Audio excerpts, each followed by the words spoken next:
This is a presentation of Northeast Streaming Sports. You're listening to TGI Sports Talk with your host Keith Angle on Northeast Streaming Sports.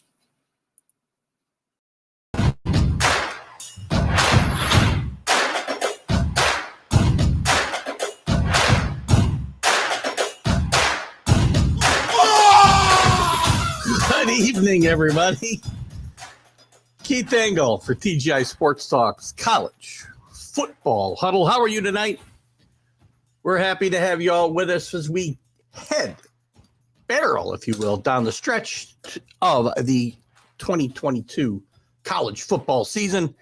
Lots to talk about tonight. We'll dive back into the college football rankings, which I'm not sure the playoff rankings, which have not changed at the top at all. But there's some interesting scenarios that could still play out, and we'll talk about those. We'll talk about the games that will impact those standings this weekend. We'll take a look at the Heisman hopefuls, maybe some coaching news. We'll take your topics and comments, of course, and we'll get into all of that in just a second. We welcome everybody on Facebook and YouTube and Twitter tonight, everybody who will watch us tomorrow and Friday, as this is replayed on Roku. On Northeast Streaming Sports, we're happy to share this show as often as possible. You know, guys, tonight we're going to get into all this stuff, but we first have to mention, I try to keep the show upbeat, but when a tragedy happens, like happened at the University of Virginia this past week, where three football players, Lavelle Davis Jr., Deshaun Perry, lost the other. Deshaun Perry and Devin Chandler, were shot and killed on a bus returning from a school trip. Mike Hollins was also injured. He's in fair condition, a good condition, I guess, and doing well. And a fifth person on the bus, another Virginia student, Marley Morgan, was also shot and seems to be okay. This is a tragedy of just awful proportions. And, I'm not going to mention the shooter's name here. I don't do that. One of the things that I think could be done differently in these situations, they have to be talked about, right? It's news. But I would just refuse, if I were any news outlet, anybody reporting on this story, just refuse to mention the shooter's name, not just now, but in any case, right? Don't ignore it. Let's honor these young men whose lives were tragically taken away from them, but do no honor and give no infamy to the shooter, and maybe these things will begin to decrease. So, in this vein, by the way, Tony Elliott, the coach at Virginia, has announced today, I believe, that Virginia's final home game against Coastal Carolina this weekend will be canceled. No news on what will happen with their last scheduled game, which I think was on the 29th. Don't hold me to that. That doesn't sound right. But their last scheduled game of the season would be at Blacksburg, Virginia, against Virginia Tech. No word on what will happen with that game. But the games are really, not important here. These young men tragically lost their lives to a selfish, a despicable human being, and we will not give him any spotlight in this situation. But we do want to remember these young men who were just in the wrong place at the wrong time, apparently, and it gives you pause. We get all excited about national championships and college playoff polls, but this kind of thing puts things into perspective, right? And this doesn't even scratch the surface of some of the things going on. We're not going to spend a lot of time on it, but I really felt it necessary to just mention that here today as we start the show. Good morning. Good evening, Augustin. How are you? Good to have you with us tonight. I'm very good. How are you, Augustin? Always doing well here when we get to have the show on and have all of your thoughts with us. Good evening, Alan. And yes, you're right. Prayers for Virginia, and listen, prayers for this entire country as this type of thing has become an epidemic, and it hits the sports world, and again, it puts things into perspective. But nonetheless, we're going to dive headlong into what we're here for, and that's to talk about college football, and that unfortunately is one of the stories that we had to dive into.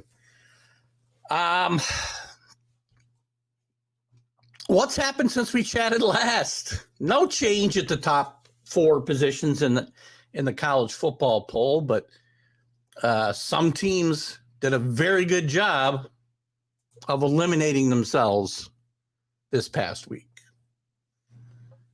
Who would they be? I thought Texas was going to knock TCU out, as you know. Great job by TCU to win that game. Oregon Ducks, sorry, Augusta, they're eliminated officially. They're not going to make the college football playoff. Yes, as he and I have gone back and forth, they do have a chance to still win the Pac-12, but a 2-loss Oregon team or 2-loss Pac-12 team in general is not making the final. So Oregon did a very good job of eliminating themselves. Ole Miss gets eliminated. They had an outside shot, as did UCLA, an outside shot. Both of them took themselves out of the running with losses this week. Mississippi with an exciting game that they led much of the way against Alabama, but they could not hold on, and they had a chance to win it at the end, the game ending, I believe, inside the 10-yard line of Alabama. Alabama with a stand to hold on to that victory. And UCLA losing to an improved but not a very good Arizona team at home. I've gotten into a little bit of a debate with Rick Sherlock recently about pretenders and contenders, and who actually are they? A team like UCLA fits the bill for me. If USC were to lose this weekend, I would still say they were a contender, right? I don't think UCLA ever was. So to me, pretenders are people that never were in contention. So very, very, very sad there. So, well, listen, Alan, that's going to become this whole thing. And I'm rooting for chaos right now. I want total chaos. I want there to be a boatload of, I guess the perfect scenario for me would be a boatload of 1-loss teams who didn't get to their conference championship games. Ohio State or Michigan, Tennessee, USC would be in there. Clemson's got to get there, sorry. So we got a boatload of 1-loss teams that don't make their conference championship. We got a bunch that lose their conference championship. Then we got some 2-loss teams like LSU that win. So we got total chaos, and we don't know who should be in, who shouldn't be in. And we'll have a college playoff expansion next year. Hopefully. Maybe not next year. It'll be hard to get the TV stuff done. But maybe by 2024, not 2026. I would not be surprised. So UCLA, you'd rank right now ahead of. The problem I have with USC, and until this week, when Oregon State now has gotten into the top 25, USC didn't have a single top 20 up till now. Didn't have a single top 25 win on their resume. While LSU has beaten Alabama. And also had some other good victories in the SEC. Now USC's got a chance to right that anyway, because they got a chance to play. They got to play UCLA this weekend, the game of the weekend in my mind. We'll get into some of that later. They've still got to play Notre Dame, and they've still got to play most likely a ranked Oregon or Utah in the Pac-12 championship game. Should they get that far? So again, to me, that should take care of itself. If USC wins out, I put them in over a 2-loss LSU if they were to win the SEC. Maybe LSU gets in as well, depending on what else plays out. But, that's one of those situations that's going to take care of itself, because either LSU is going to lose and they got 3 losses and USC will be ahead of them, So I don't get wrapped up so much in where they are right now. I mean, by that token, how's North Carolina at 9-1 with their only loss to the team that's ranked 18th in this poll? How are they 13th in the poll, ranked behind other teams that are eliminated? North Carolina is still alive, at least theoretically, but they're ranked behind teams that are not, like Alabama and Utah and Penn State, who hasn't beaten anybody. Who's Penn State beaten? Not one top 25 team. And as I keep saying, they lose to Ohio State and Michigan all the time, and they do it badly more often than that. So they're ranked behind, again, and Oregon. Sorry, Augustine. So, I don't get that ranked up. So why get worked up? These things will work themselves out, and there'll be enough to worry about after the final ranking here in a couple of weeks. Ole Miss loses that game. Alabama. Anthony, how are you tonight, by the way, buddy? Ole Miss lost that game. Alabama should have lost that game. Well, I agree. I mean, look at they had them on the ropes much of the game. They had a chance to win at the end, and I thought play calling at the end by Lane Kiffin, who I love. I'm not going to knock guys just because I like them.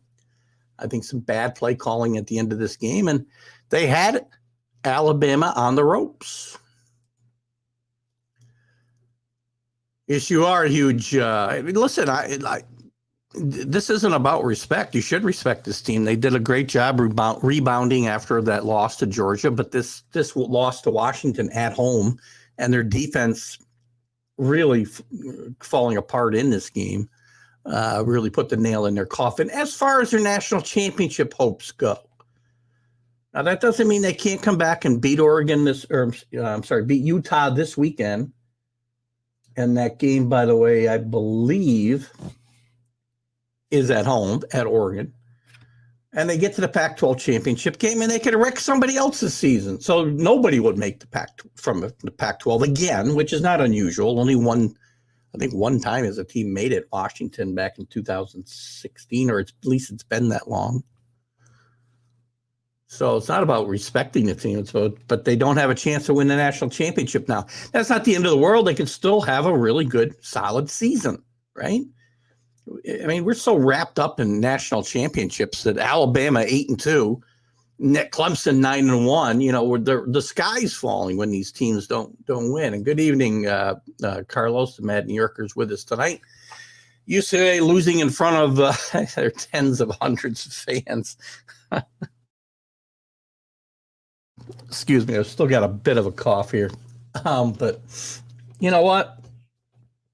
There'll be a good crowd there this week. The game's going to be at the Rose Bowl, right? With UCLA and USC, this will be a show. This is USC's coming out party. Win this game, win against Notre Dame, win the Pac-12 championship. You should get in the playoff. I don't believe this team will be kept out of the playoff. But again, it's one of those interesting scenarios because they win out.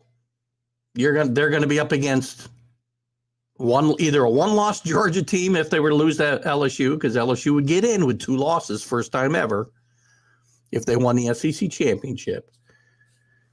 So they'd be up against either Michigan or Ohio State with 1 loss, not getting in the conference championship, and Tennessee definitely. Let's just assume TCU runs the table. There are so many scenarios. And I'm going to tell you right now, I said 8 teams are still alive. I've got 8 of the top 10 of the college playoff rankings. 8 of those teams still have a shot. The Athletic today, I was reading an article, they think 9 does because they're including North Carolina. I'm not. Just because they're not coming from 13. If they're ranked higher, I'd give them a shot. And they've got some arguments about being ranked higher, but they're not. Those are the things you ought to get riled up about. I wouldn't get riled up about who's 4, 5, or 6 right now, because those things are 7, because those things will play itself out. So the only teams in the top 10 I would say that are out are Utah and Alabama. Anything could happen here. Anything's not likely to happen, but anything could happen. What do you got, Anthony? TCU might surprise some teams. Listen, this Tennessee team, this TCU team I thought was going to get beat in Austin last week. They proved they can win a defensive struggle, which has not been their forte this year. Defense has not been something they've been particularly good at. They ran into a Texas team that has a very potent offense, had been playing very good football, and they held them to 10 points and won a defensive struggle 17-10. Great job by TCU. Still a test this week against Baylor, and still the championship game to go, which I think is most likely to be Kansas State, if I remember, who they've already beaten. So still some work to do for TCU. Still some work to do for everybody here. I think Georgia's really got the clearest path. LSU's got a tough path. Clemson's got a tough path. USC's got a tough path. Tennessee, their work's done. They're going to beat whoever they play. They play, who do they play this weekend? They play, I can't read my own writing. South Carolina, it looks like. So, excuse me. It's going to be very interesting to see what plays out. I'm excited about these last 3 weeks. TCU trying to hold it down. Trying to hold it down. What's that mean, Carlos? You think they're trying to keep the score down? I really doubt it, but however you win, you win. Wins are wins. They're 10-0, guys. We had this discussion last week with the SEC people. An undefeated Big 12 champion TCU is not being left out of the playoff. It just is not going to happen.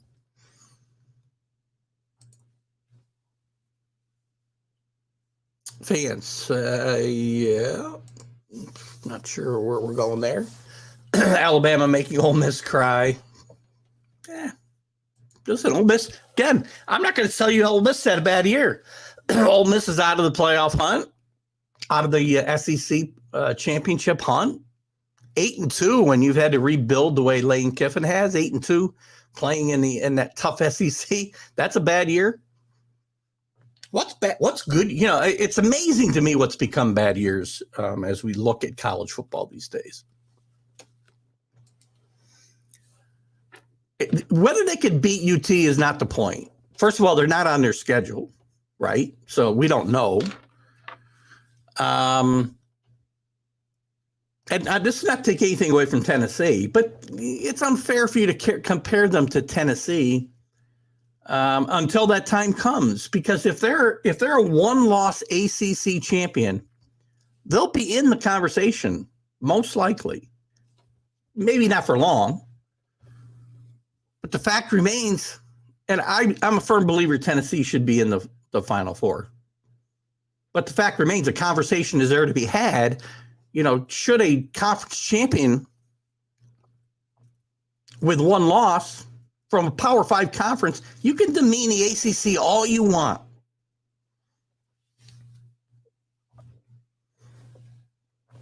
They're in the conversation.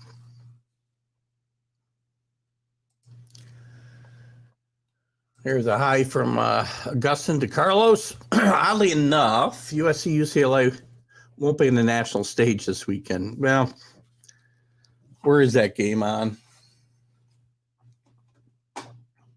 That one's not going to give it to me. We should be able to see the TV matchups here, right? Where are they? Ah, darn it. There's the schedule. Here's the schedule.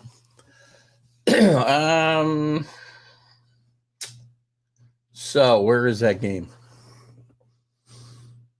I'm guessing it's at 3:30. Well, maybe it's a night game. USC, UCLA. They're on Fox. How's that not a national stage? They're on one of the prime networks. That's a national stage to me. 8:00 on Fox. Which I won't. Well, I can get it here on the antenna. Fox has been blacked out here on DirecTV. Well, probably everywhere on DirecTV if that's what you're watching on. because of Mission Broadcasting and DirecTV not being able to come to an agreement. I think it's been a good month, but I just turn on the antenna and get the local affiliate. But it is on the national stage, Alan. I don't know how much more national you get than one of the prime carriers of college football. Oregon made it year 2, lost to Oregon. They've had 2 trips. They have not had a team since I believe 2016, though, if I'm not wrong there. See, never mind. Jim Barringer, USC has no shot. I'm not saying they listen. I'm not saying they do have a shot, Jim. And damn it, I should have had next week. We got to get you on, Jim. I just have been like in a fog and not able to get.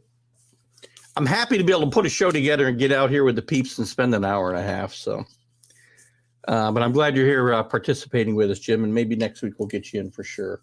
And listen, as far as North Carolina goes, I'm not saying they got a shot. They'll be in the conversation if they finish 11-1 and win the ACC championship.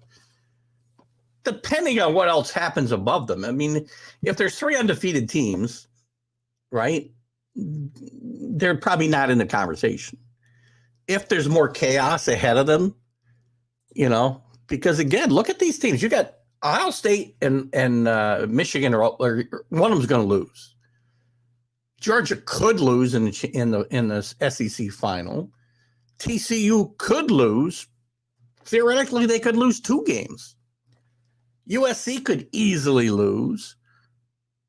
Clemson would have lost to North Carolina. And these other teams are all eliminated. They're all out. So it wouldn't take a lot of chaos to get Carolina into conversation. That's what I'm saying. What I'm saying, them being ranked 13th, if you want to get excited, and I really don't. There's no way in my mind North Carolina should be ranked behind Oregon. Well, they should not be ranked behind Penn State, who hasn't got, again, a top 25 win the entire season. They shouldn't be ranked behind Utah. They shouldn't be but they probably shouldn't be ranked behind Alabama. But the thing is what it is. Anthony Price, whose idea was it to put Tennessee number 1 and then boom, Georgia told it, yeah. Well, at that point, I would not disagree. And again, that's why these rankings are so irrelevant early on. It's fun because it gives us something to talk about, right? He gives the talking heads on TV something to talk about. He gives my talking head and your typing head something to talk about. But at the end of the day, it doesn't matter who started 1 and who started 7.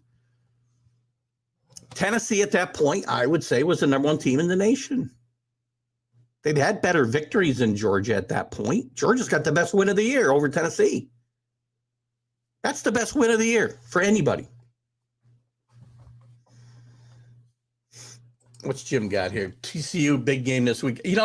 At Baylor, the Baylor this could be another 17-10 game like we saw last week. And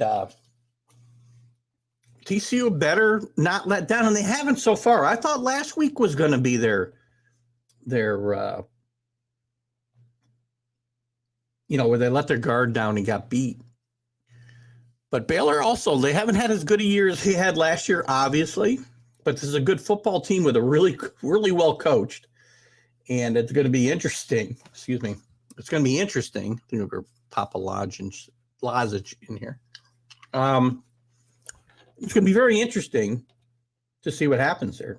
And then they got the Big 12 championship game. So, again, TCU, while they played great football, deserves the ranking that they have. They're not out of the woods. They're not out of the woods of 2 losses yet. That's a pretty good lineup other than Iowa and Minnesota. How does Fox get stuck with that game at, 3:30? 4 o'clock? God, that's an awful game. Minnesota's had a decent year, but Iowa's unwatchable. I like Kirk Ferentz, but man, he's got to get out of the dark ages with his offensive philosophies. Jimmy said, Anthony Price at the time, the first rankings, Tennessee just came off the bat. Look, yeah, there was no way argue. Now, I think if you'd put Georgia number one, I don't think I would have screamed because, again, it didn't really matter where you're ranked, as long as you're not, out of the top 12 teams. It would sort itself out from week one to the end. So I agree with that. 5 teams can still get in that final Big 12. Yeah, that's amazing. The Big 12 has really been. Let's take a look at some of those while we're looking at it, because we've got pretty much wrapped up. The American. I'm going to go through some conferences, and we'll look at the championship game matchups possibilities. Right now, the American Conference, which is important because most likely the New Year's 6 representative will come out of the American Athletic Conference this year. UCF has got that spot right now as their number 20, hanging on to first place. They're in a tie for first place theoretically with Cincinnati. So you're looking at either UCF, Cincinnati, Tulane, and SMU still on the outside of that championship game. In the Atlantic Coast Conference, all wrapped up, Clemson against North Carolina. The Big 12 that Alan just mentioned, and I'll get the rest of your comments here in a second, guys. TCU is in. Then you've got Kansas State in the driver's seat. Oklahoma State still alive, as bad as they've played last month, and a big game in Bedlam this weekend. A bit of luster lost off of that with Oklahoma's really bad season, and Oklahoma State's a swoon here the last month, but they did get a win last week. Baylor's still alive. Texas, I guess, still alive. But to me, Kansas State's probably in the driver's seat. They've been a bit up and down, but I think that's the matchup I'd like to see for TCU to have the best matchup. I think I'd like to see them play Kansas State, since my other guy, Mike Gundy, can't get in there. Let me go through these. I almost forgot. Michigan, the Big Ten's going to come down to Michigan or Ohio State. The West is still wide open as there's 4 teams at 4-3 at a log jam. Purdue, Illinois. Listen, Jim Harbaugh, don't let your team take a breath this weekend. Illinois is good. They've fallen a little bit here recently with 2 losses in a row, but this is a good football team. Brett Bielema is a really good football coach. But whoever wins the South is going to have no shot in the championship game. Conference USA, that also is kind of up in the air.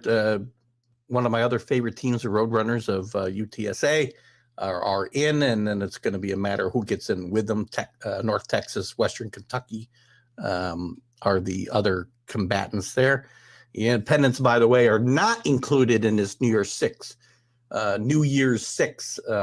ranking. So this is the group of 5, the highest ranked team of the Power 5 gets in. Liberty, even though they wouldn't have a shot because they lost to UConn last week. Nice win by Jim Moore on UConn last week. Independents are not eligible. We'll skip over that. Nobody cares. Mountain West, really, it's a better football conference than we think. Boise State's rebounded this year, 7-3, 6-0 in the conference. They're almost. They got a big game against Wyoming this weekend, which will determine who gets in the championship game there. Fresno State in the driver's seat with San Diego State, San Jose State breathing down their necks for that other bid. And in the Pac-12, we talked about USC, Oregon, Utah, all vying for spots in that championship game. And I suppose I'd have to look at tiebreakers, but I suppose there's some outside chance UCLA could still get in. SEC is wrapped up. That'll be LSU against Georgia. LSU trying to become the first 2-loss team to be able to make the college football playoff. The Sun Belt, most likely, it is Coastal Carolina. It'll be either Troy or South Alabama against them. And Coastal Carolina is still playing without their starting quarterback for at least another couple of weeks. So it'll be interesting to see what happens there. I'm sorry, Alan, you got CBS Georgia at Kentucky. Listen, talking again, these games this weekend, Kentucky's had a disappointing season, but they're at home with a veteran quarterback. I keep saying this every week. They're dangerous. And listen, they're up and down. They've been disappointing for much of the year. The offensive line has been atrocious. But Levis is a first-round draft pick in the waiting. So on any given Sunday, they can give somebody a tussle. I don't expect them to get blown out at home by Georgia this weekend. I don't know that they're going to win. I'm not going to say that they're going to win, I should say. But I do not think they'll get blown out of their own building, and I think they'll give Tennessee a little bit of a scare for at least part of this game. BC at Notre Dame. Notre Dame playing much better football, by the way. They were to run the table, they'd finish 9-3, pretty good. If you were to ask them, the Notre Dame fans, after they lost at home to Marshall, and who was the other team they lost to at home early in the year? Oh gosh, imagine I've lost my train of thought here. Where's Notre Dame? Hang on a second. Who'd they lose to early? Well, lost to Ohio State, obviously. Oh, Stanford. Stanford was the other team. At home, they lost to both those teams. And if you'd ask any fans at that point, would you be happy with a 9-3 finish? Yeah, believe me, they'd be happy because they already thought the sky was falling. Guys are calling for Marcus Freeman to get fired. Give the guy a break, man. He's taken over one of the most prestigious programs in the country. That's a lot of pressure. And they managed to rebound very nicely. They're going to end up in a decent bowl game if they were to win out. They've got a tough game against USC. They've got Boston College this weekend, who's been very disappointing, I think, this year. We had this conversation last year with Cincinnati, too. A little bit different. Jim, I think a little bit different. Obviously, because they were a group of 5 team trying to get in, right? But I think this year is going to be. I really, really want chaos. I really do. How about those Devils? We have to get Jim in Sunday morning, talk some hockey, I guess, and maybe some college football. I have a hard time, I love hockey and I love having Jim on. Just hard for me to get into it until college football, is finished up. And now that we got baseball gone, get the NFL gone a little bit. We're going to talk about it because I have decided I'm done with the NBA. Ash and I talked last night about how we feel a USC Pac-12 champion gets in over Tennessee. Listen, I think they will. Depending on how good they look these next couple of weeks. Listen, they still got this is a tough road. They got 3 tough games. Notre Dame's not a pushover. The championship game won't be a pushover. Tennessee's going to roll these next couple of weeks. It's going to depend on how much they hold.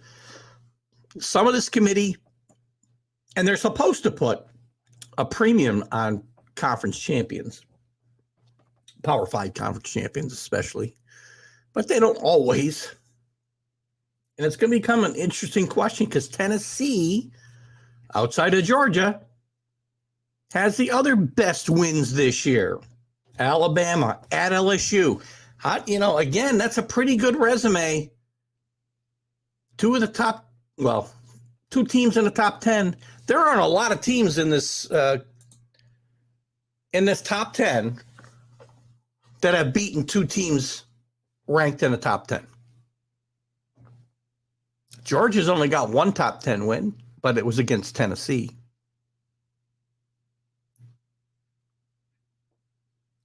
Guess Ohio State?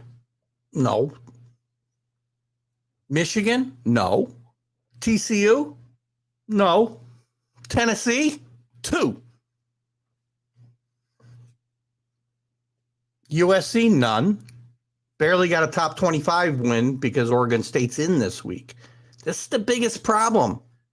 Biggest problem for teams like Michigan, even Ohio State, should they lose?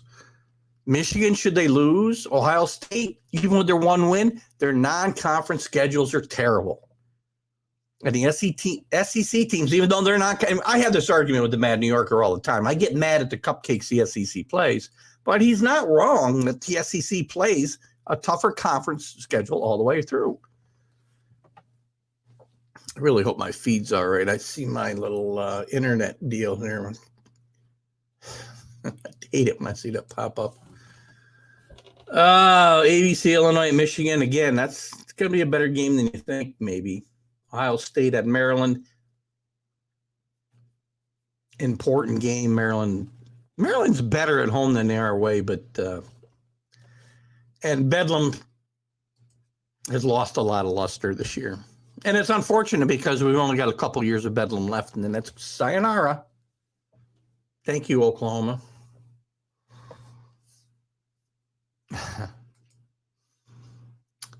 It will be a national stage for the host. Well, listen, we're going to talk about the Heisman here in just a little bit too. Let me get through some of these other comments real quick, Jim, and you and I will talk Heisman certainly when I have you on. But I want to get into that a little bit because I think the kid from North Carolina now is making a really big push, and if they win the ACC championship, I'm going to tell you right now, I think he wins the national. I think he wins the Heisman. Heisman's very close. Stroud, Hooker has kind of fallen backwards because of one loss. It's unfortunate because he's probably the best player in the country, but he's got a bad game on the big stage, and that's going to hurt him a lot. So I think C.J. Stroud. I think Hooker's still alive. I think the kid. Why am I forgetting? Why can't I get his name? Oh man, right? Help me out. Drake May. This kid's a freshman, and I think he's the best quarterback in the country. I think Hooker's the best player in the country, but I think Drake May's the best pure quarterback. This kid he throws bullets out there. And he's come from out of nowhere. So, and Caleb Williams, I think all these guys, I think the finalists are going to be Stroud, Hooker, May, Williams, and I don't know, maybe Stetson Bennett can get in there depending on Georgia's finish here to the regular season. We'll see. But very good points. This game against UCLA and Notre Dame and the Pac-12 championship give Caleb Williams a pretty good stage as well. So this could come, maybe this will come down. If CJ Stroud has a big game against Michigan, it's probably over. I think CJ Stroud will win. If he struggles a bit or they lose, or he plays a game similar to what Hooker played against Georgia, then I think both these kids, Williams and May, are going to be in play to win this championship, this title, this trophy. Oh my God. Winning games is always good for winning Heismans. Utah, Oregon, and ESPN late. Not going to be able to stay up, Augustine, I'm pretty sure. Kansas State, Oklahoma State, Texas, Texas Tech. Texas Tech can still get in. You know, it's always hard to tell. I've had this conversation so much about the ACC. Big 12 falls into the same type of conversation. Is it parity? Are these teams just beating each other up? Are they no good to begin with? So it's when teams are, you've got a bunch of 4-3 teams. It's really hard to tell unless you're watching the games, and all of them, which none of us are. We're seeing highlights and we're making determinations off those highlights and what we hear from other talking heads. I don't pretend I influence anybody, but there's people out there that influence my thinking because nobody's watching all the games. You cannot tell me you're watching every game on a Saturday. It's impossible. Right? So sometimes it's hard. In the ACC, the Big 12 are both good examples of it. Teams beating each other up. You know, it's hard to tell if they're a bunch of good teams beating each other up or they're a bunch of bad teams beating each other up, unless you're watching every game. Good evening, CA. Good to have you with us tonight.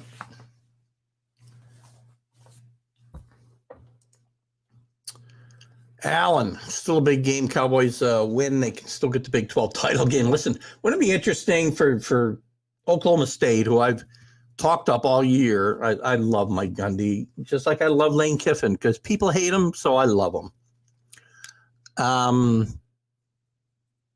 To go into that swoon, I mean, this was a team that was, you know, on a roll and heading towards conversation for the college football playoff until they went into a swoon, which TCU really kind of started them on their way after Oklahoma State blew that game.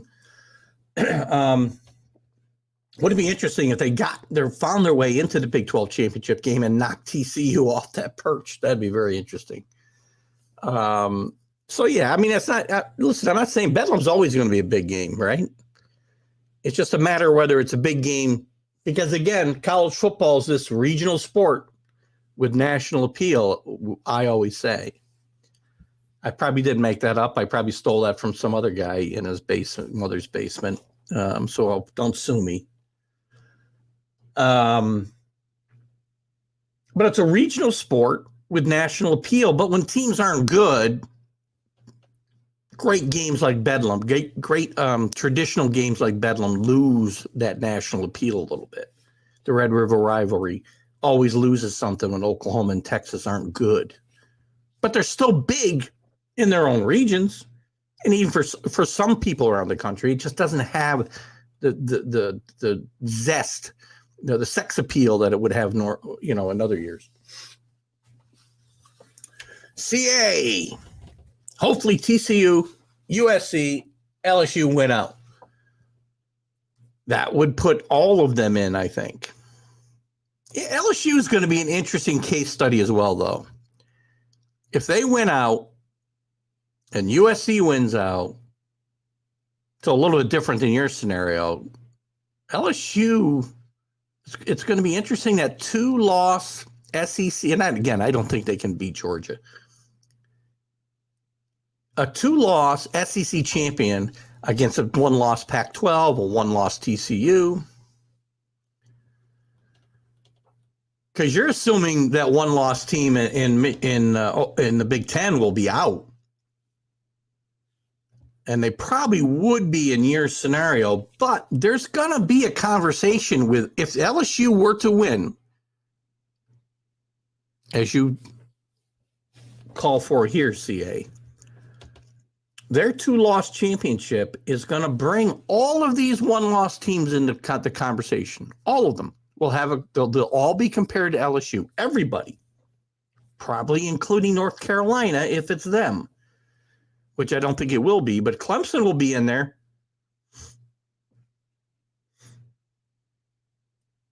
I mean, LSU, the 2 losses are not good losses. Florida State loss is looking better. Tennessee, they got walloped on their own field.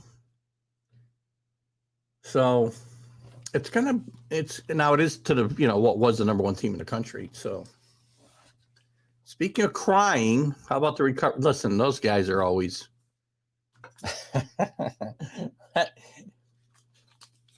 Those guys, they spent so many years being so bad and being, we're not going to talk professional football here, but, being our boys, sorry, I should be careful how I phrase that. I guess I'm not looking to cause a problem, but now they got some taste of winning. Every time they lose, it's the end of the world. They're like, they think, I don't know, for whatever reason, I think they think it's their right to win. It was an exciting football game. And Buffalo gave it away at the end. So listen, I give Minnesota all the credit in the world, and I don't want to get on this topic for a long time, so we're going to drop it here. I give them all the credit in the world for going on the road and winning this game. But at the end of the day, Josh Allen holds on to the football, game's over. USC can we get into that more to Friday or Sunday. USC can potentially add Notre Dame, UCLA, and yeah, well, I said that earlier, which is why they still have a chance. Absolutely, they have a chance. I'm really not saying they don't have any chance. It all depends on who they're matched up with. I don't think they get in over a one-loss Tennessee team. They better help for help somewhere else. They want LSU out. USC wants LSU out, right? Oops. Couldn't take myself off the screen. Let's look at USC's chances here. They definitely want LSU out of this mix because Georgia's getting in. Unless they stumble against Kentucky, which I don't think is going to happen. They're getting in if they lose. Even if they lose to LSU, unless it's a blowout, they're getting in. So they want LSU to get beat. They should root for Tennessee to get beat, but they won't. They better root for TCU to get beat. So USC has lots of paths to the Final Four that also include Kentucky being in it as well. And by the way, their defense is so bad. UCLA, USC, Oregon, their defenses are all atrocious. USC gets in this playoff, they're going to get whacked. I'm telling you right now. Their offense is great. Caleb Williams is great. Their defense is as bad as anybody in the country. It's as bad as North Carolina's or worse. North Carolina's played better defense in the last month. Georgia beat the Yucks when they were ranked. They were ranked, I think, 11, right, when they beat them in week 1. But here's the thing. That loss is so long ago. And by the way, that win got better and better for Georgia as the season went on because Oregon played so well. Now, if Oregon flops again this week, that victory's back to not looking so great. NHL, Keith's a savior until baseball season. Once football's over, yes, I agree. And CA, you haven't been with us. Once we get deeper into the season, we'll have the ringmaster, Jim Beringer, who's with us tonight, or was with us earlier. He'll be on. He's from fullpresshockey.com. Check that out. And he'll be with us many Sundays. Let's put it that way. Blake Corum, I'm only putting him in there, Alan. He's going to need a big game on the big stage in 2 weeks. If CJ Stroud, if Ohio State loses to Michigan and Corum has a huge, big game, then maybe. Running backs don't win that's not a running back trophy anymore. It's a quarterback, once in a while, wide receiver. God, who's the last running back who won? And we've gone through these streaks. You know, there's cycles that we go through. It's running backs and it's quarterbacks and it's some wide receivers and it's running backs again, then it's quarterbacks. But the way the game's played now, the running backs don't get much of a shot. There's some great running backs out there. Corum, Deuce Vaughn from Kansas State, Robinson from Texas. There's some great running backs out there, but it's not, the game's not a running game anymore, even though they got great numbers. Winner in Columbus at 1, TCU 2, LSU 3, Georgia 4 in your scenario, I guess.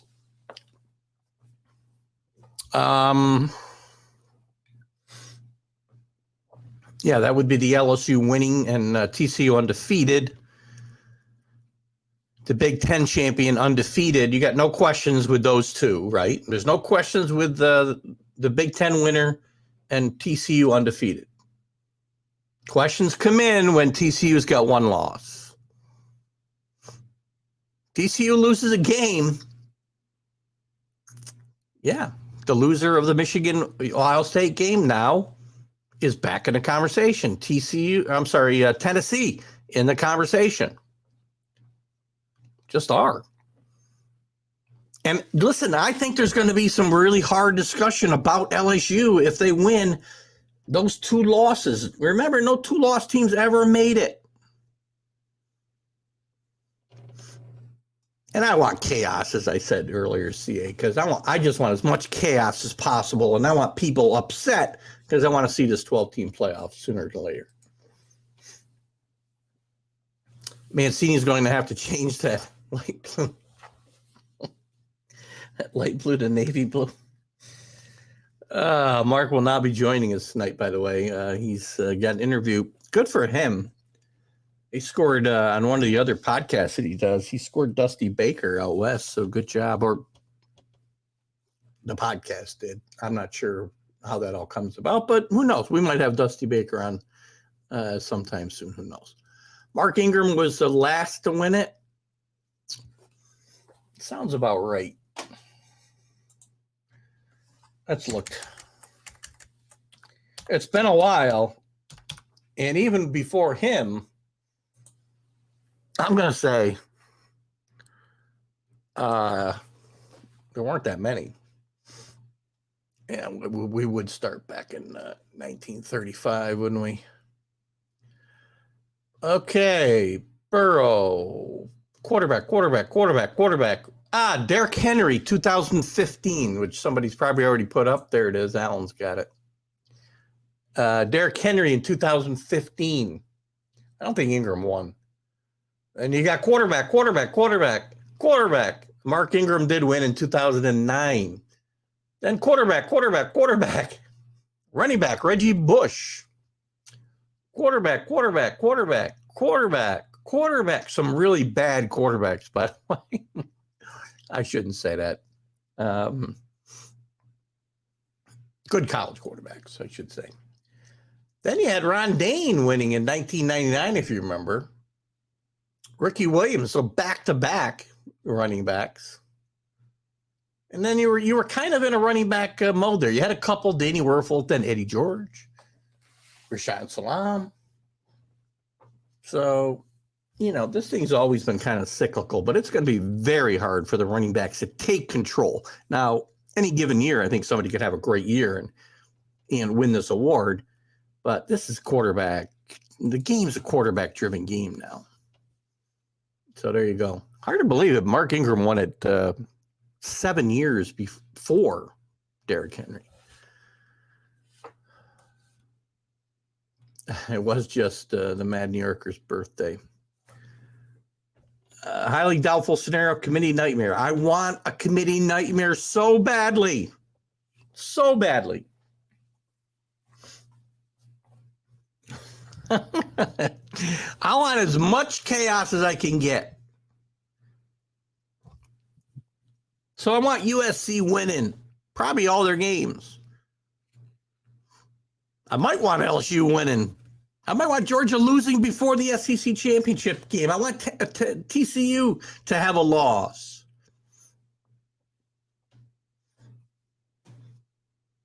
Nobody undefeated going in. How about that?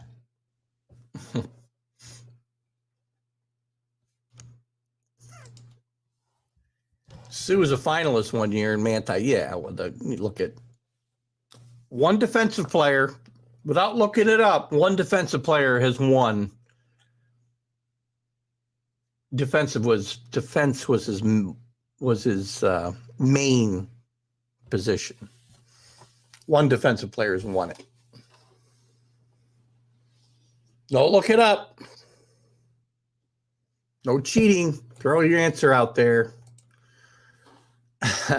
Here, see, love when CJ comes in. We get some emojis. Oh, you got it already. Charles Woodson. There you go. You correct me on my pronunciation all the time, Alan. You can't even get the whole guy's whole name up there. Charles Woodson, Michigan, 1997. That's correct. Great player. He did play a little bit of offense, but he's really the only defensive guy ever to win. No, I didn't say I wanted parity. Don't be putting words in my mouth. That's not what I said. Chaos and parity are not the same thing. Parity would be a bunch of, 6 and 4 teams, or what do we play, 12? A bunch of 8 and 4 teams fighting it out for the 4 spots in the playoff. That'd be parity. A bunch of one-loss teams is not parity.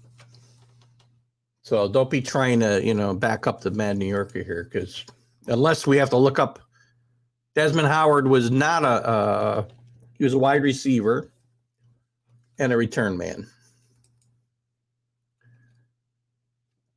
Same school, so I get why you're probably confused there, Carlos. Damn auto. Oh, don't blame your autocorrect. I guess that's what I need now. We need when you guys need to invent, you guys want to make a bunch of money. How about an autocorrect that I can wear, wherever on my throat here somewhere that corrects the mispronunciations. I mean, you guys would lose a lot of posts trying to correct me on my pronunciations, but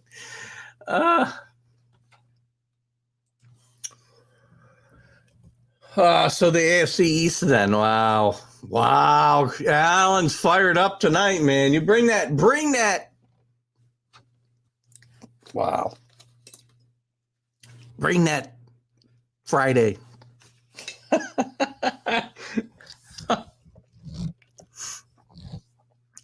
We'll see where we are when the season ends. You're awful loud for a guy whose Cowboys go to one of the worst teams in football and lose this last weekend. But we'll talk about that later. That's college football.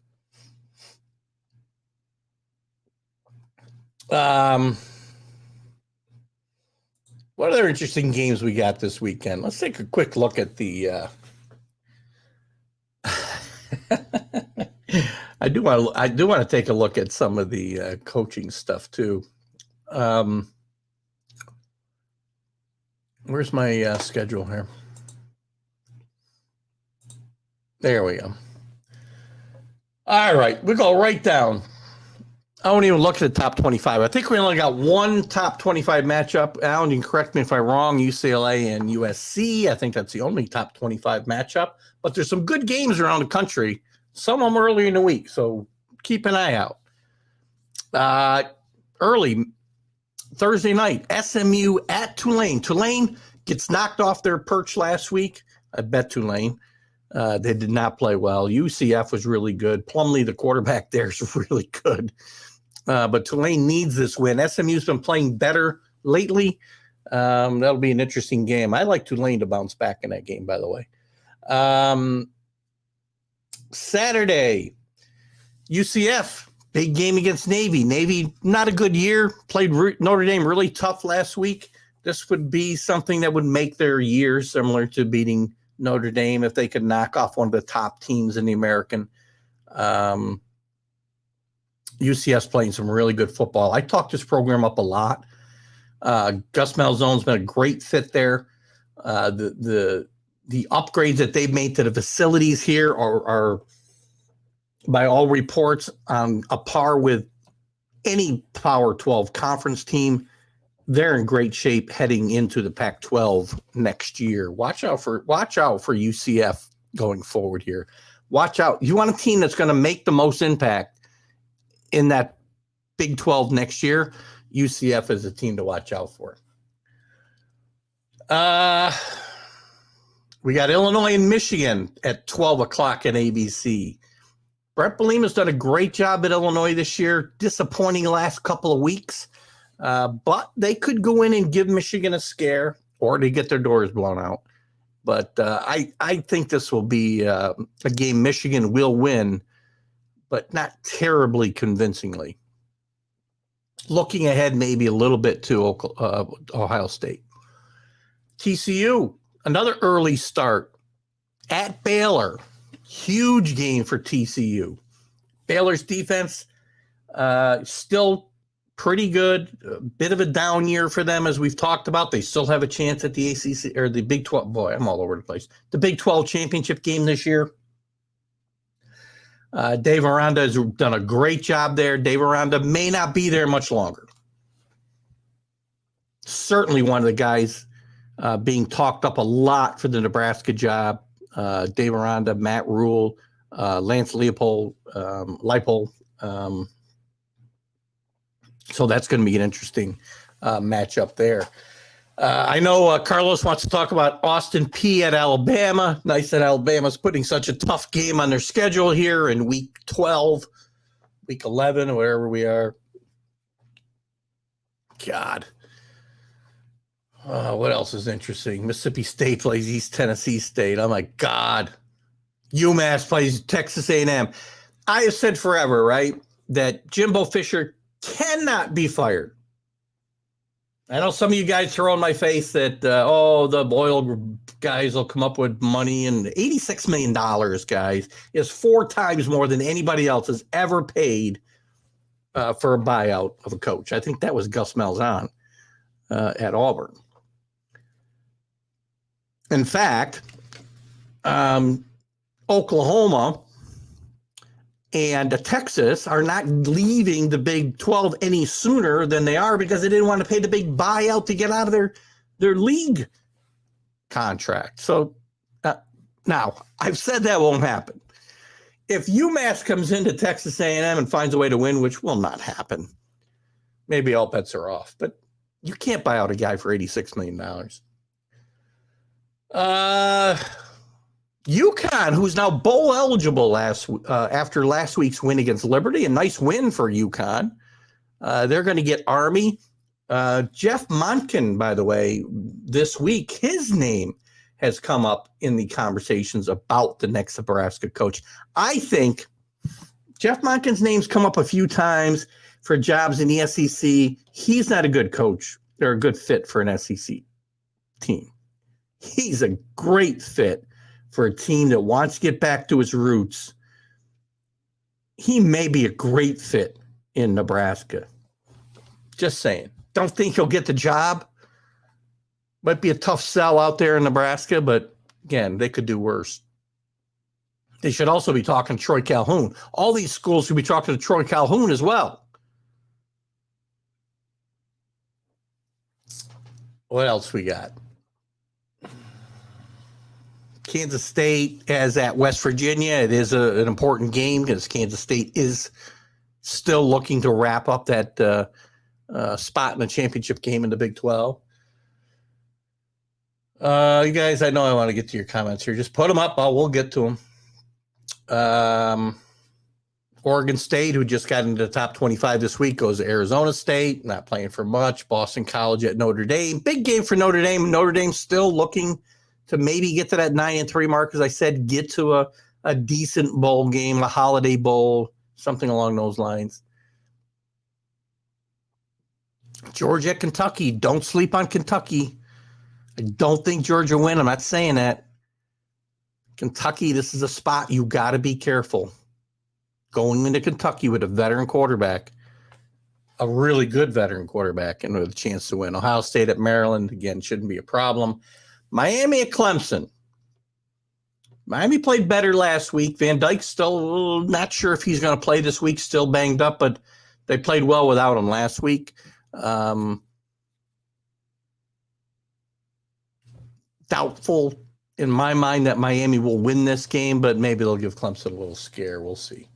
Penn State at Rutgers. You can certainly count on Penn State to win that game big because it's, a meaningless football game. Texas at Kansas. Kansas is bowl eligible, by the way. What else we got here?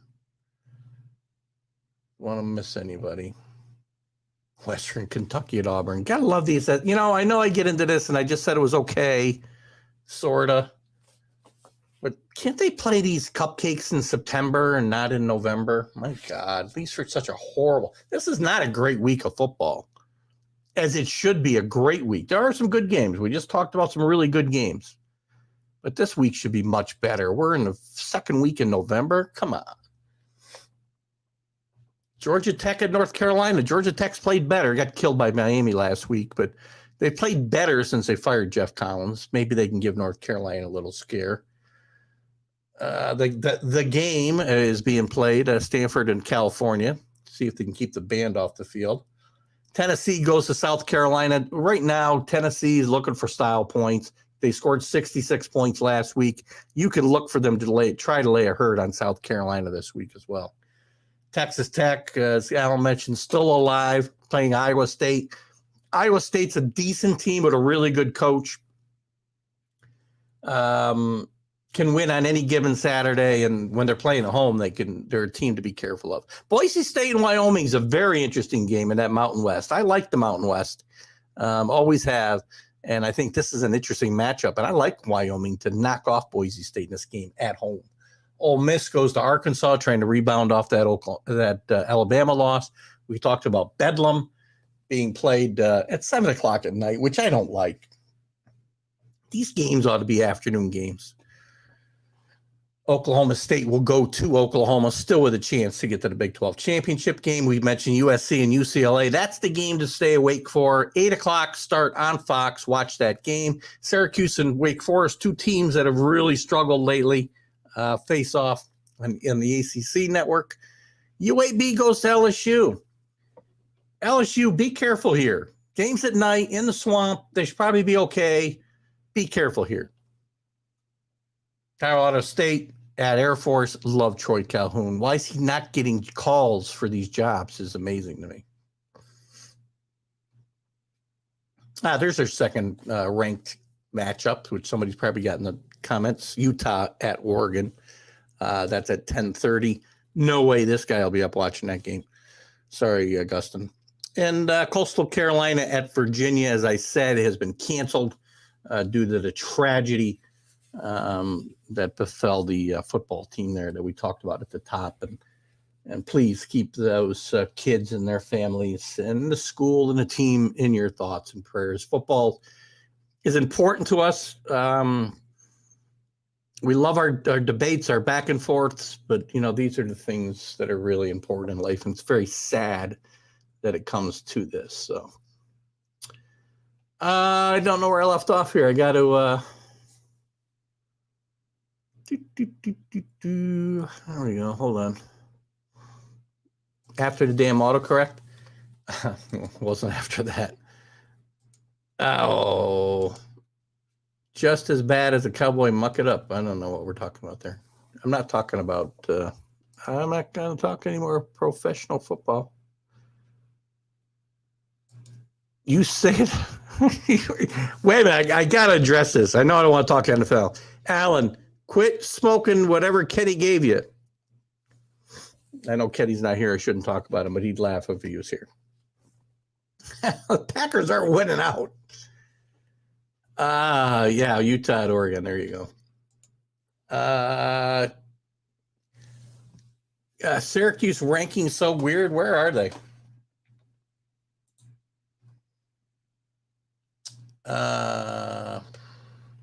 They're not ranked anymore. They shouldn't be. They got killed 3 weeks in a row. So I need a little context there, I guess, Carlos. Illinois does play defense. And look at Brent Bielema as a character, and he's a really good football coach. Even put aside his travesty of a tenure at Arkansas. Really good coach at Wisconsin. He's done a great job with his Illinois team. They've been on the come for a couple of years now. They've played really good football until the last couple of weeks. They could give Michigan a scare this weekend. Quick basketball note. Gonzaga at Texas tonight. A sign of things to come with the Zags move to the Big 12. That's a possibility, which we'll talk more about that. Once we get into the winter months here, Alan, and we dive more into basketball. But Gonzaga going to the Big 12 would be, first of all, it'd be the death knell for I can't think of the conference they play in now. It's not the Big West. What is it? Whatever. It'd be the death knell for that conference. But they'd be a really good fit in the Big 12, and that's a really deep conference now. Imagine adding one of the best programs in the country to it. So that'd be very interesting. Oh, their ACC conference ranking. Let's take a quick look at it, shall we, Carlos? They're 3-3 in conference, 6-4 overall. I'm not sure what I'm looking at here. So that's not a ranking, right? That's just the way they fit in the standings. There are no conference rankings necessarily. Syracuse, listen, this was not the fact that they're 6-4 based on the fact they started 6-0 is not good. But Dino Babers, I think, has saved his job here. He's been without his quarterback Schrader for most of the last 4 weeks, and I think that this is a team that will get better and would have had a better. I think they'd have 7 or 8 wins was a good target for this team anyway. And Wake Forest, by the way, has been a bit disappointing as well. 2-4, 3 straight losses for them. And we're going to have to get Larry Sorensen in soon to talk about that. We'll get him in. Maybe we'll get him in the next week or so. Maybe next week to talk, or the week after. Before the ACC championship game, we'll get him in to talk about his feelings about the playoff. I'd like to see where Clemson and North Carolina stand at that point going into that championship game. And then we can kind of really dive into that a little bit. Dan Harris is with us. Dan, I'm good to see you with us. Hope you're feeling better. Always great to have you with us, Dan. And Let's Talk Sports does a great job over there on his network and with his own shows. And, Dan's been battling it a little bit, and we certainly wish Dan all the best. We tried to give him some moral support, and we hope to see Dan back on the air and with myself at least on his Let's Talk New York Sports show on Friday afternoons. So we're looking forward to that. Glad to have you with us tonight, Dan. A little late over there for you. What time we got? About 1 a.m? Get to bed, young man. Oh, God. Syracuse in the Pinstripe Bowl.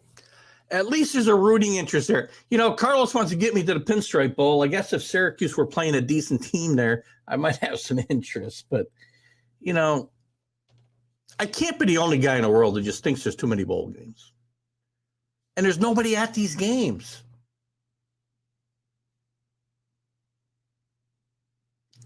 Alan, this is your forte.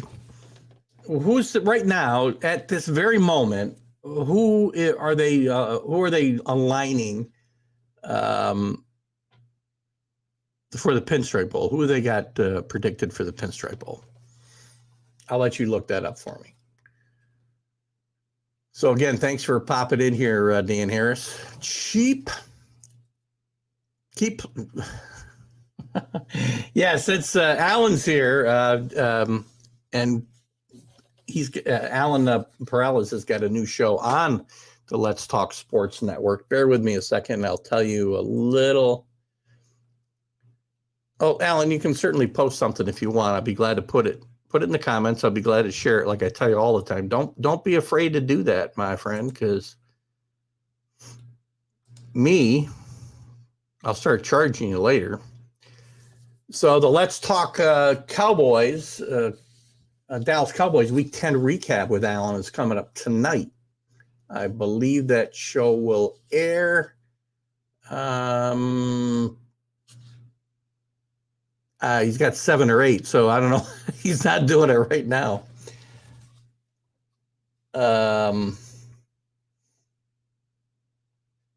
Well, anyway, you can kind of fill us in there, Alan. I'm not sure. I'm kind of confused because you got a couple different times here. So anyway, any details you want to give us, Alan will put up there. But check out Alan's shows. Alan's been a great contributor to this show, all my shows for quite a while, as has all you guys. And Alan brings a lot to the shows, as all you guys do. And maybe you should all get your own shows. Rick, you can't get a Vikings podcast and talk about the Punchbackers every week, though. You gotta come up with something new.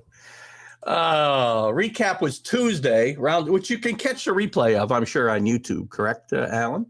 And the roundtable shows tonight. My bad. 7 or 8. What time is the show though tonight? It's 8 now. Well, it's 8 Eastern, so maybe it's maybe 8 o'clock Central Time. Is that correct?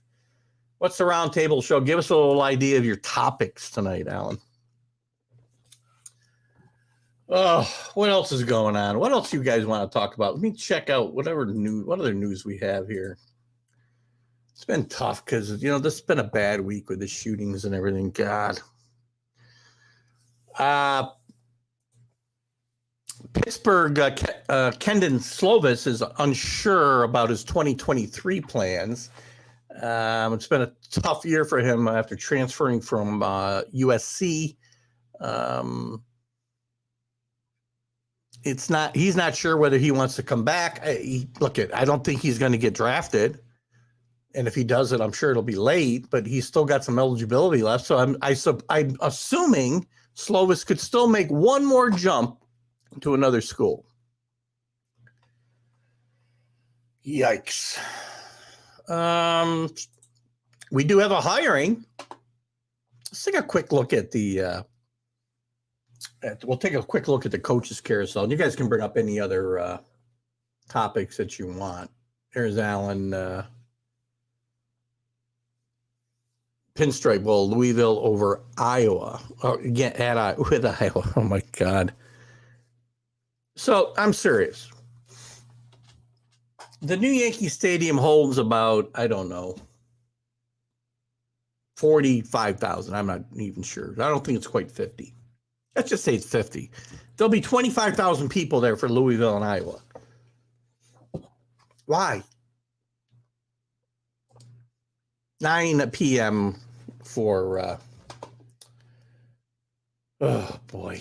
Anyway. Charlotte hired a new head coach this year. They fired Will Healy mid-season last month after a 1-7 start. Will Healy did a pretty good job at Charlotte until this year and the last couple of years. But they hired Biff Paggi as their next head coach. He's a longtime successful high school coach in Maryland with the Gillum School and St. Francis Academy before joining Jim Harbaugh's staff at Michigan. So he'll be the next coach at Charlotte. And Charlotte, that's a team that's had some ups and downs.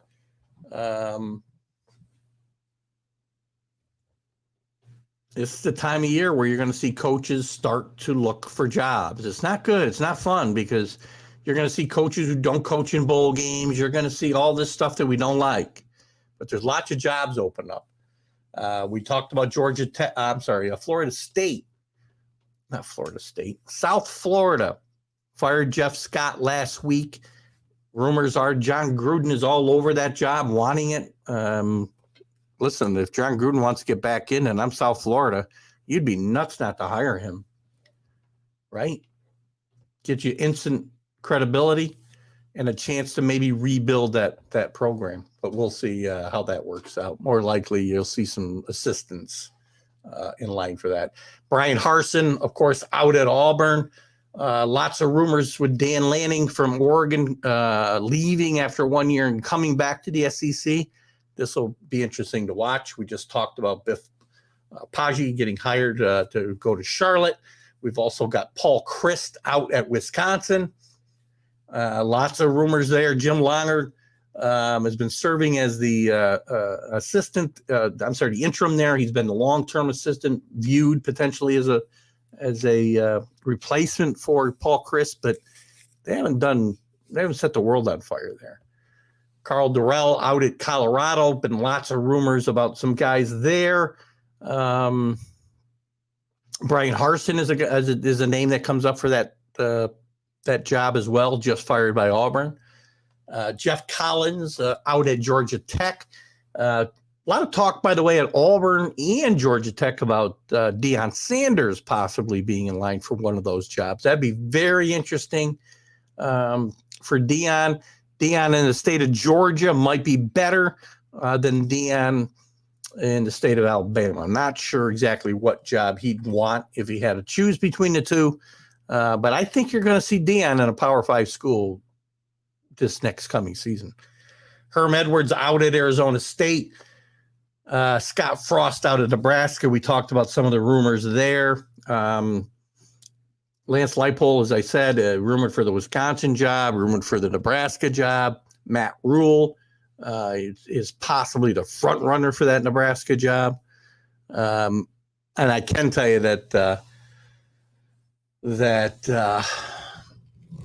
passing game coordinator Mickey Joseph, who's been serving as the interim coach, is not, and it was in the conversations for potentially keeping that job, will not be. They have not done very well recently. Syracuse projected in the Holiday Bowl against Washington right now. Oh my God, they're 6-4. The Holiday Bowl used to be a really good game with really good teams. Washington's a good team, better than Syracuse, and maybe I'm being too hard on Syracuse, but they've just lost 4 in a row. The Holiday Bowl is one that usually will match, as always. I shouldn't say usually. They have a history of matching up teams and it being a really good game in a shootout. Maybe it hasn't been that way in recent years. I remember when that bowl started to gain in popularity back in the 80s and 90s, and it seemed every year there was just an exciting shootout in that game. That's a bowl game that I'd like to see stick around, and it's always entertaining. Eagles.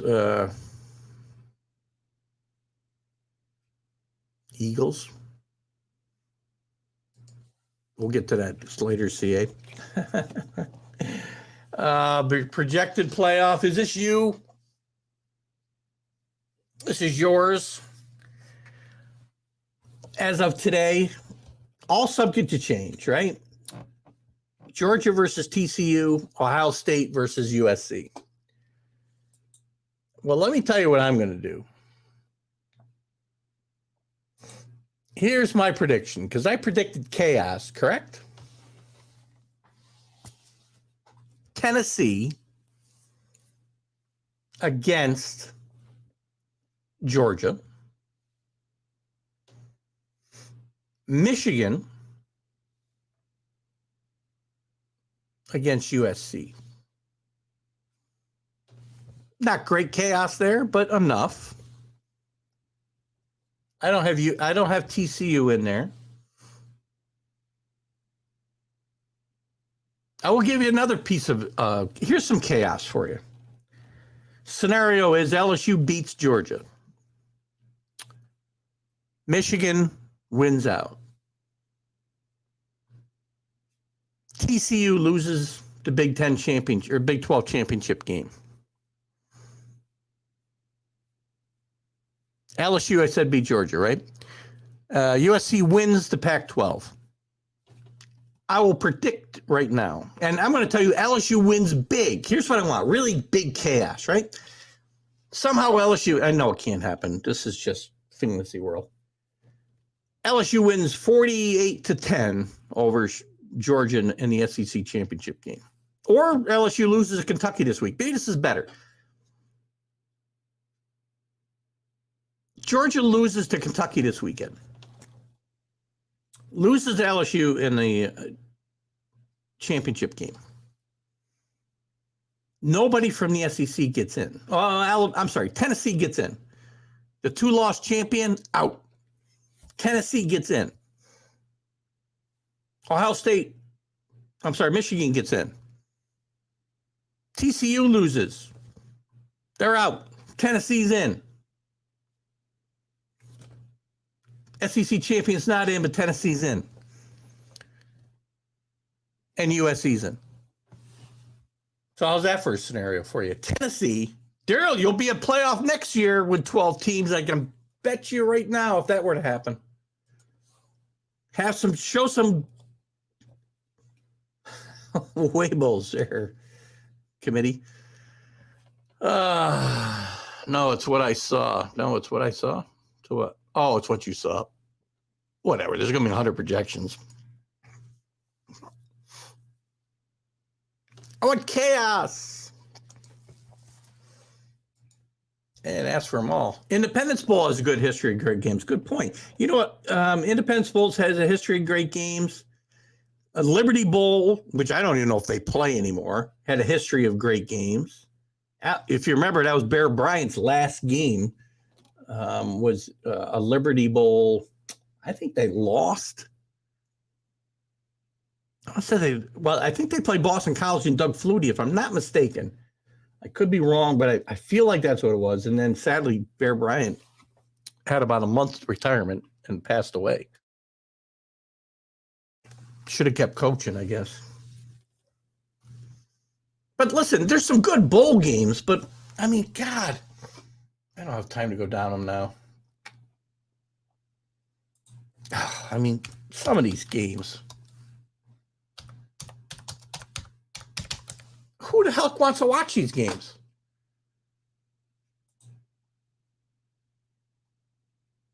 Here we go. I'm going to run down these quick. Oh, boy. Here's the bowls I think should stick around. The Peach Bowl should stick around. The Fiesta Bowl should stick around. The Orange Bowl, the Sugar Bowl, the Rose Bowl, the Cotton Bowl, Holiday Bowl, the Citrus Bowl.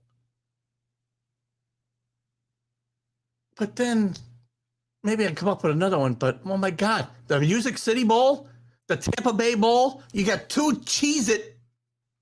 Oh, my God. You got two Cheez-It Bowls. The Arizona Bowl, the Tex Slayer Bowl, the Tony the Tiger Bowl, Duke's Mayo, Alamo. All right, Alamo's got some history. We'll keep it. Pinstripe Bowl, don't need it. Texas Bowl, Liberty Bowl, still being played. Thank you. Keep it. Military Bowl, yes, we'll keep the Military Bowl. Guaranteed Rate Bowl, bye. Birmingham Bowl, bye. First Responder Bowl, bye. Camellia Bowl, bye. Quick Lane Bowl. I'm going to run out of time. Independence Bowl, we'll keep it. CA's right, good history. Armed Forces Bowl, we'll keep it. New Orleans Bowl, out, back. Boca Raton Bowl, what? Myrtle Beach Bowl, Frisco Bowl, Las Vegas Bowl, Lending Tree Bowl, the Jimmy Kimmel Bowl, my new favorite, the Jimmy Kimmel Bowl. And Mexico Bowl, Fenway Bowl, bye. Cure and the Bahama Bowl, whatever. We don't need half of these bowl games. Nonsensical. These predictions have North Carolina beating Clemson in the AC. Listen, North Carolina is playing really good football. May is the best quarterback in the country. They've got their defense has been improving. It's not great, but the defense has ended games like 3 of the last 4 wins.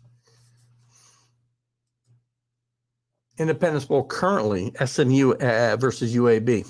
Interesting. UAB's got a good program. Liberty Bowl prediction, Kansas and Kentucky. That would be a very interesting matchup for me. I can keep that bowl. Don't give me matchups for any bowl game I said I don't want to see anymore. Alan. Military Bowl can stay. Got to keep the Sun Bowl. It was renamed. I love the Sun Bowl, but I don't even know where it is anymore. CA? Maybe that's the Texas Bowl. I don't know. But I like the Sun Bowl. That was another good bowl game. But with the sponsors taking off, I don't even know which ones are the bowl games that we love so much. God. Oh, man. I'm sorry, guys. I don't mean to be such a... I think I had that up the whole day, right? Anyway, guys, it was a good show tonight. I enjoyed this. Is the time of year where the show just flies by because we're having so much fun talking about all the potential matchups. I want chaos. We didn't have John DeLon here telling me that nobody, 4 SEC teams will get in. The scenario said where Tennessee gets in. There's also the possibility none get in.